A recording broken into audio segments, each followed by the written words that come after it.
He didn't lose a single battle to them. He was the greatest military genius of his era, maybe of all time.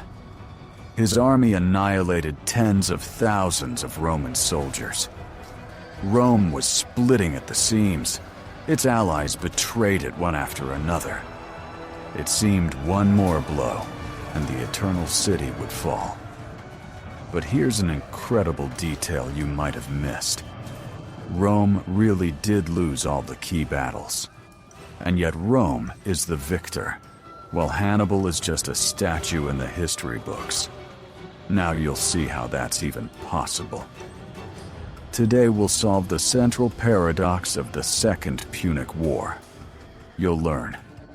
First, the 3 fatal mistakes Hannibal kept making even as he won brilliant victories.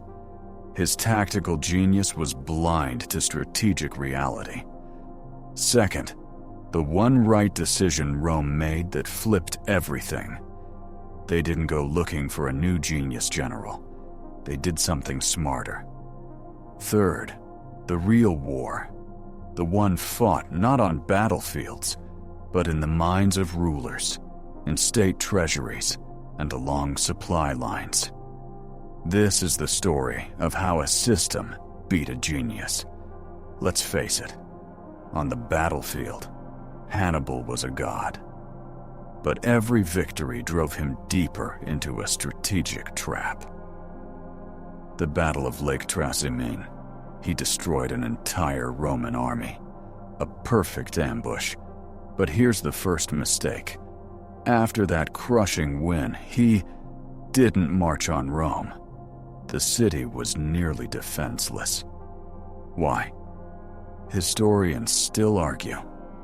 Maybe he thought assaulting it without siege engines was suicide.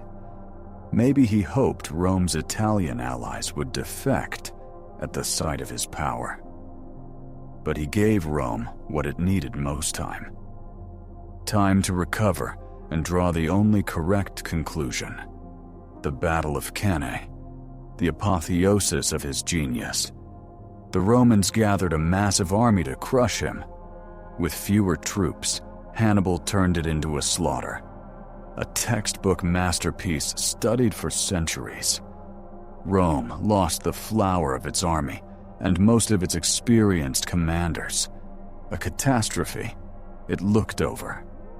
But here, Hannibal made the second, decisive mistake. Again, he didn't march on Rome. Again, he waited for the Roman Confederation to collapse on its own. He misread the Roman mentality. For them, this was a war for survival. No quarter for anyone. His greatest victory hardened the Romans instead of breaking them. It taught them you cannot fight Hannibal in a fair, pitched battle. And Rome drew a brilliant conclusion. So what does Rome do after Cannae, having lost, by some estimates, 1 in 5 men of fighting age? They don't sue for peace. They don't negotiate. They act with chilling pragmatism. Decision 1. Appoint a dictator and adopt Fabius Maximus's delayer strategy. Essence, avoid pitched battles at any cost. Hannibal is a tactical genius? Fine. We won't let him use his tactics. The Roman army becomes a swarm of hornets raiding foragers, cutting off detachments, wearing the enemy down. A war of attrition. Humiliating for proud Romans, but incredibly effective. They understood. To beat Hannibal, you don't fight him, you fight his army. Decision 2, the masterstroke. Open a second front. While Hannibal roams Italy, Roman legions land in Spain, and then in Africa, at Carthage's gates. A move Hannibal, with his tactician's mindset, misjudged. His whole strategy hinged on himself, his presence in Italy. Rome fought as a system. They struck not the general, but his base, his resources, his homeland. Hannibal was the player who won every game. Rome was the casino that changed the rules while he looked away. 15 years passed. 15 years Hannibal spent in Italy, unbeaten, yet unable to land the decisive blow. His army thinned, allies drifted, and desperate letters came from Carthage. "Come back. They're destroying us." The Battle of Zama, 202 BCE. Everything was decided here, not in Italy, but in Africa. For the first time, Hannibal had to fight on someone else's terms. His veterans, who had marched with him for years, faced a Roman army that had learned how to fight over those 15 years. And Rome now had its own genius, Scipio Africanus, who had studied his predecessor's mistakes. The irony: at Zama, the Romans used a tactic very close to what Hannibal had used at Cannae. They learned. Hannibal's army was no longer the same. Carthage capitulated. So what's the core secret? Hannibal fought the Roman army. Rome fought the Carthaginian system.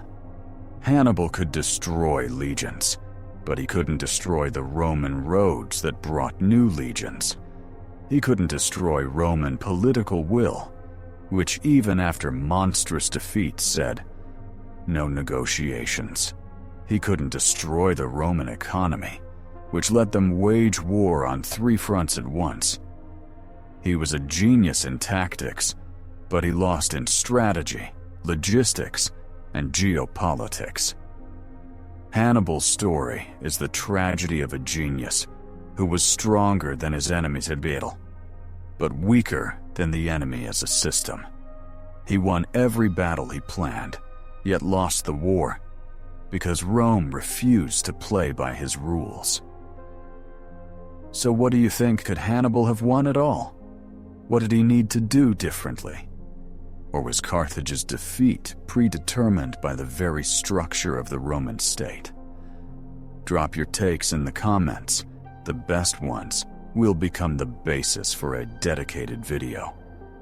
If you like unpacking how great empires really work, subscribe.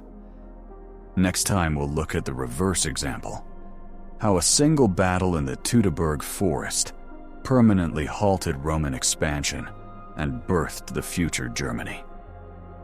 Sometimes one battle is enough. Sometimes to win, you don't need to win every battle. You need to lose all of them except the last.